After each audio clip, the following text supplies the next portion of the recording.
Então, dando seguimento, vou chamar o Dr. Marco Aurélio para falar sobre o Tribunal do Júri. Obrigado, Dr. Alisson.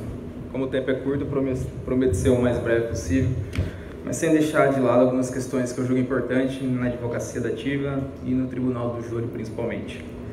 Bom, meu nome é Marco Aurélio de Almeida dos Santos. Apesar de parecer um estagiário que toma banho, eu sou advogado há 5 anos já. Criminalmente, no criminal, eu advogo há cerca de 3, mais ou menos. E sou advogado dativo desde o primeiro dia que eu tive capacidade postulatória e pretendo ser até o resto da minha vida. Porque a advocacia dativa, entre várias coisas, ela te proporciona um grande laboratório, você tem contato de fato com o ser humano, com o chão da fábrica, você tem contato com o ser humano de verdade, com pessoas que passam dificuldades do cotidiano, que são acusadas de inúmeros crimes. Lá você vai aprender tudo que você imaginar e mais um pouco. Então, comecei na advocacia dativa, pretendo até o resto da minha vida. E posso dizer para vocês, sem medo de errar, que a única diferença entre a advocacia dativa e a advocacia particular é quem paga. De um lado você tem o Estado que paga, do outro o teu cliente ou a família dele que vai pagar. No meio é um trabalho que é exatamente igual. Você não pode fazer um trabalho melhor porque alguém te pagou e pior porque o Estado vai pagar porque a pessoa é pobre. Essa é a diferença básica da advocacia dativa, e no júri não é diferente. O júri, creio que todo mundo saiba, como bem disse o Dr. Emerson, todo mundo aqui é advogado, todo mundo estudou, leu os mesmos livros. Enfim, o júri é um procedimento bifásico, ele é escalonado, você tem o sumário da culpa e depois você tem, de fato, o julgamento pelo Tribunal Popular. O Tribunal do Júri no Brasil, é interessante saber isso, ele começa com o imperador constitucional e defensor perpétuo, Dom Pedro I, e era tido para julgar os crimes de imprensa. Ele tinha uma competência bem diferente do que tem hoje. Hoje o Tribunal do Júri julga 5 tipos penais, todo mundo sabe de cor: homicídio, infanticídio, aborto, induzimento, instigação ou auxílio-suicídio. O infanticídio, que é quando a mulher mata o seu filho recém-nascido sob o efeito puerpério. São tipos penais, porque a gente sempre ouviu que o Tribunal do Júri é direcionado aos crimes dolosos contra a vida, mas tem mais crimes dolosos contra a vida que não são julgados pelo Tribunal do Júri. Um exemplo, só para a gente adiantar, é o próprio genocídio, que não é julgado pelo Tribunal Popular. Então você tem mais outros tipos penais que são crimes dolosos contra a vida, que não são julgados no Tribunal do Júri, e essas diferenças são bem importantes na hora da atuação de fato. Você pode demonstrar esse conhecimento para os jurados e vai criando credibilidade para que a sua tese seja aceita. Pois bem, vamos falar diretamente sobre o advogado no Tribunal do Júri, o advogado dativo ou o advogado particular, que, como eu disse, a única diferença é quem vai te pagar no final. Você tem algumas características do advogado do Tribunal do Júri que são diferentes dos demais advogados, mesmo dos criminalistas, porque ali há uma exposição muito grande no julgamento. É o julgamento mais popular que a gente tem no Brasil, é o mais público, é lá onde todo mundo vai ver. Você precisa ter algumas características diferentes, porque uma coisa é você estar dentro da sala de audiência com o juiz, com o promotor, as portas fechadas, você cometeu um erro ali, passa adiante, passa uma vergonha naquele momento, mas a vida segue. No Tribunal do Júri não é assim. O negócio é bem público, às vezes tem muita gente filmando, você pode acabar com sua carreira naquele momento. Então a primeira característica que eu acho a mais importante, o Emerson falou bastante dela, é a responsabilidade. Você precisa ser responsável para ser um advogado no Tribunal do Júri, quer seja dativo, quer seja particular. É preciso ser responsável, porque se você fizer um mau trabalho, você vai para casa, se não for tão mal também, tá? Você vai para casa, sua vida segue, mas na sua mão está a vida, a liberdade e a história de uma pessoa. E por culpa sua, se você não se dedicar o suficiente, não for responsável, essa pessoa pode ter no livro da vida dela um capítulo escrito com uma injustiça. Você foi o coautor desse capítulo. Por isso é muito importante ter responsabilidade. E mais, se você foi responsável no Tribunal do Júri, a sua carreira pode acabar ali. Você pode almejar ser um advogado do Tribunal do Júri, que eu acho que é o mais apaixonante. Todo mundo que trabalha no criminal quer participar do júri, porque ele é apaixonante de fato. Mas se você não pode se preparar o suficiente, o seu primeiro pode ser o último também. Sabe por quê? Você pode sair dali publicamente humilhado. Imagine se você não se prepara o suficiente, não estuda a sua tese, não conhece o processo e o juiz declara o réu indefeso. O julgamento acaba naquele momento e você sai dali publicamente humilhado. O juiz disse: olha, você não tem condição de defender alguém, o réu está indefeso e o julgamento acaba. Você pode sofrer um trauma tão grande que você deixa de lado essa carreira. Por isso é importante ter responsabilidade. Outras características que eu julgo importante também, elegância no tribunal do júri, saiba se vestir, saiba se portar no tribunal do júri. Ali não é um lugar qualquer, é a casa sagrada da justiça. Há um rito a ser seguido. Vá sempre de beca. Advogado sem beca no júri devia ser proibido de entrar lá. Você tem que respeitar a sua profissão e a instituição do júri. Você tem que saber se portar, você tem que ser elegante também. Se você tem uma boa tese, mas é grosso, sua tese é mal vista. Se você tem uma boa tese e é elegante, ela é melhor recepcionada pelo conselho de sentença. Outra característica inerente ao advogado do tribunal do júri é a oratória. Você não precisa ser um sofista dos tempos gregos para ser um grande orador. Creio eu que ser um grande orador é saber expor uma ideia. Você não precisa ter um discurso pomposo, com palavras difíceis, como era antigamente, aquela voz tremida no tribunal. Não precisa disso. Você não precisa chegar a falar alhures, algures, nem nhures, usar um português de Machado de Assis. Você tem que saber expor uma ideia. E isso é absolutamente difícil.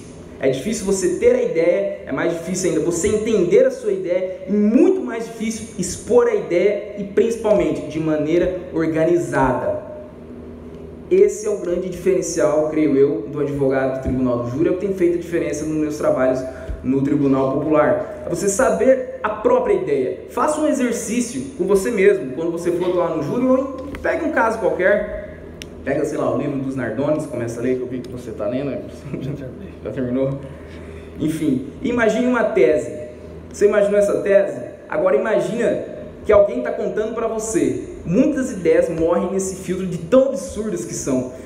Um parênteses pequeno a respeito desse filtro de ideias que é necessário para você não passar uma vergonha pública. Eu estava trabalhando como dativo num processo de rito ordinário, era de roubo. Eram 2 acusados, o juiz nomeou um advogado dativo para cada, eu e o outro colega, eu não me lembro o nome, enfim, nem citaria também. E a vítima, ela foi muito clara, ele chegou, apontou a arma para mim, e eu entreguei a bolsa, beleza. Na fase de entregar as alegações finais, ele entregou primeiro, eu fui ler as alegações finais dele, ele escreveu o seguinte, que não foi o roubo, porque a vítima foi clara em dizer que ela que entregou a bolsa para o acusado. De livre e espontânea vontade, foi ela que entregou. Cara, eu tenho certeza, se ele imagina alguém contando essa história para ele, ele não escreve uma coisa dessa. E o pior, tá escrito, verba volante scripta manente, as palavras voam, escrito permanece, num processo que é público para sempre.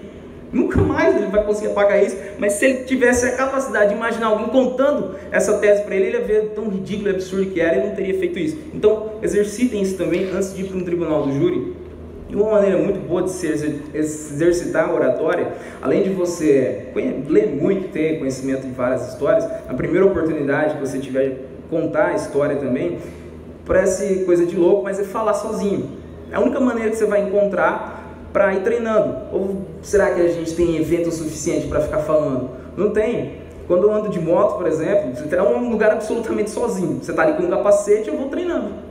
Várias situações que eu imagino, por exemplo, no tribunal do júri, vou treinando, porque quando for necessário, eu te garanto, você não vai ter tempo de pensar, vou usar aquela frase, ela tem que sair num gatilho mental rápido. Então você precisa estar sempre treinando. Fala sozinho, é bem chato e vergonhoso quando alguém te pega falando sozinho, mas é absolutamente necessário para você treinar a sua oratória. Porque você está em reunião com uma empresa de uma pessoa só.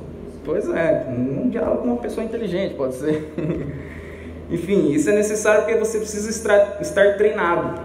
A maioria das coisas que eu estou falando para vocês aqui, eu já falei comigo muitas vezes, é por isso que acaba saindo um pouco naturalmente. E no tribunal do júri é necessário fazer isso à exaustão. Pelo menos 2 semanas antes você tem que saber o que você vai falar para estar preparado. É evidente que você não vai conseguir imaginar tudo, porque você não sabe exatamente a tese do Ministério Público, você tem que adequar o seu discurso, mas alguns gatilhos mentais você tem que ter, senão você não vai conseguir fazer uma boa defesa. Então a oratória também é uma característica muito importante. Sem oratória no júri, o advogado não é ninguém. E uma característica também deveras importante, mas que gera uma certa polêmica, uma certa discussão, é a coragem do advogado. Primeiro você tem que ter coragem para ir lá. Meu amigo, tá todo mundo te olhando, tem 7 pessoas prestando atenção em você o tempo inteiro, um promotor querendo te comer vivo, o juiz às vezes não é tão imparcial, apesar de, pelo menos aqui em Maringá, a gente tem um juiz muito bom no tribunal do júri. Em Marialva tem juíza que eu esqueci o nome dela agora, foi... Milene. Eu não lembro. Milene. Tá, vou confiar em você, a Milene, absolutamente imparcial, é realmente o fiel da balança, mas quando você não encontra essa situação, você precisa de coragem de fato. Primeiro, e se você não tiver coragem, você não vai conseguir trabalhar. Segundo, ninguém acredita na tese de um covarde, meu amigo. Se você mostra para o tribunal do júri que você está inseguro, eles não vão acreditar na sua tese. Se você acredita nela o suficiente, você tem coragem de ir lá expor, você tem coragem de se impor. E aqui entra uma certa polêmica, porque até na palestra da doutora Karina, ela falava sobre impor o direito e tal. Eu creio que o advogado criminalista e do júri, ele tem que impor o direito de fato, porque ali não é a sua vida que está em jogo. Se fosse a sua, dane-se, faça o que você quiser, mas você não tem o direito de colocar a vida de outra pessoa, a história daquela pessoa em jogo, manchar por falta de coragem.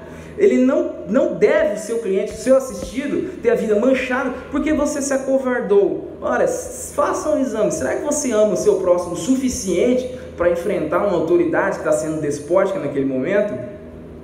A coragem é muito importante, mas saibam fazer isso de maneira elegante. Não vai lá parecer um pitbull raivoso, ficar gritando, batendo na mesa o tempo inteiro. Faça isso com sabedoria. Faça isso de maneira estratégica também. Eu já tive alguns episódios que precisei discutir com o promotor, o juiz, enfim, mas sempre de maneira, eu tento fazer isso de maneira elegante, não é brigar por brigar. O promotor não é meu inimigo. O Ministério Público é um órgão necessário na nossa sociedade. É que às vezes a gente tem uma discussão, um ponto de vista diferente, que gera aquele embate que vai se acalorando. Isso é normal, é natural do próprio tribunal do júri. Agora, você não pode ser deselegante, xingar alguém, sei lá, querer partir pra porrada com o promotor, com o juiz. Não, você deve ser elegante. Discuta de maneira incisiva, contundente, vá ao cerne da questão, mas faça isso também de maneira elegante. Mas tenha coragem de enfrentar uma autoridade despótica.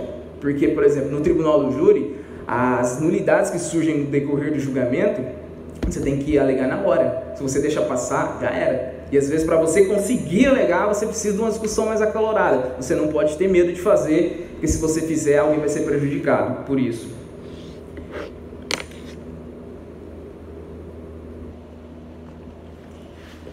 Você vai sempre precisar de uma tese. E faça sempre uma tese razoável. Imagine que você está ouvindo alguém te contar aquela tese, veja se ela vai ter credibilidade, razoabilidade. Nunca vão ao tribunal do júri pleitear um absurdo. Tem até uma entrevista muito bacana do Valdir Troncoso Pérez, no Jogo da Verdade, em 1982. Tem no YouTube essa entrevista. Ele fala, e eu concordo com ele, eu também creio isso, ele fala que ele crê que nunca teve contra ele uma votação de 7-0, porque ele nunca pleiteou um absurdo. Ele fala, nunca fui lá pedir algo que era fora do comum, por isso que eu creio que nunca tive uma votação de 7-0. Vocês devem fazer isso também, nós devemos fazer isso. Olha, não vá lá pleitear um absurdo. Eu já fiz algo, não é absurdo, tá tudo sob controle, mas é algo diferente, mas não é absurdo. Eu fiz isso aqui em Maringá mesmo, uma sustentação, uma defesa no tribunal do júri, eu pedi a absolvição do réu por misericórdia. Eu treinei muito essa tese, fui ler, estudar sobre isso. A maior inspiração veio até do Alto da Compadecida, por incrível que pareça, que é uma peça de teatro formidável. Mas vejam bem, eu fiz isso, queria fazer, e na hora do julgamento, no decorrer, eu senti que o clima era adequado para fazer. O julgamento foi como eu previ para esse lado. Se não fosse, eu não iria utilizar essa tese, não seria vaidoso o suficiente para colocar a vida de uma pessoa em risco para falar sobre misericórdia no tribunal do júri. Não, era adequado, não era nenhum absurdo, tanto que graças a Deus eu fui absolvido, senão eu teria um grande peso na consciência. Mas enfim, nunca pleitearam um absurdo. Imagine que você está contando para você mesmo essa tese, será que passa nesse filtro? Conhecer cada detalhe do processo. Meus amigos, como bem disse o Emerson, você não pode ir num julgamento, numa audiência, sem conhecer o processo. Você tem que saber cada linha, cada vírgula, cada detalhe. E saber o procedimento.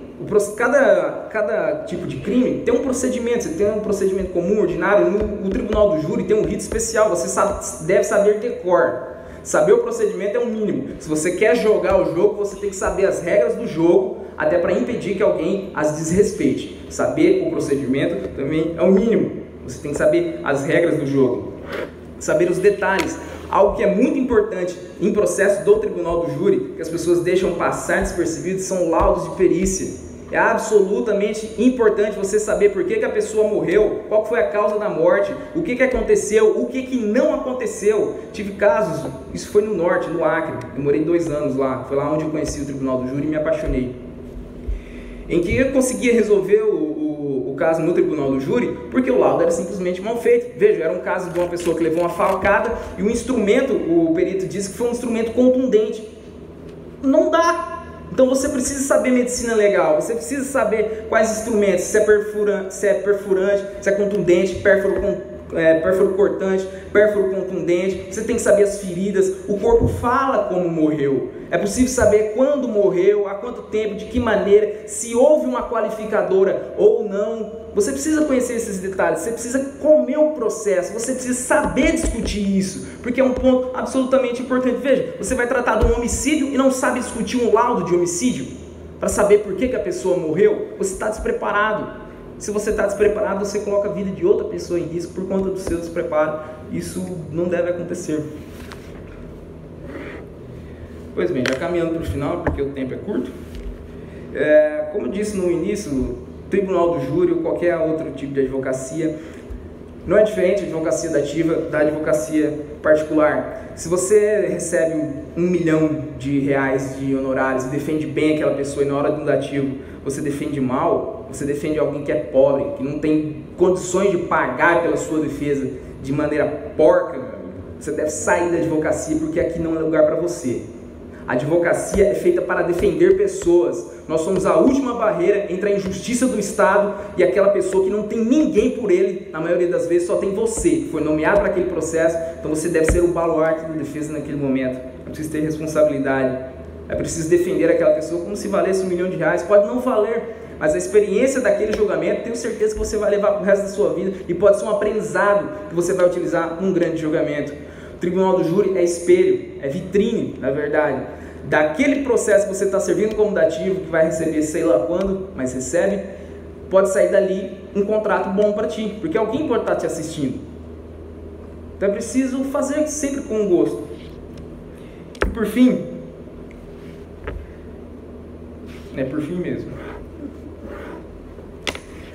Gente, tinha mais alguns pontos, mas eu acho que o tempo já está curto, a gente já se alongou demais. A advocacia dativa realmente não é diferente da advocacia particular. No júri é preciso ter um cuidado maior, porque, como eu disse, você pode acabar com a sua carreira já no início dela. Então, participem do tribunal do júri. Quem aqui é inscrito na advocacia dativa do júri? Eu também.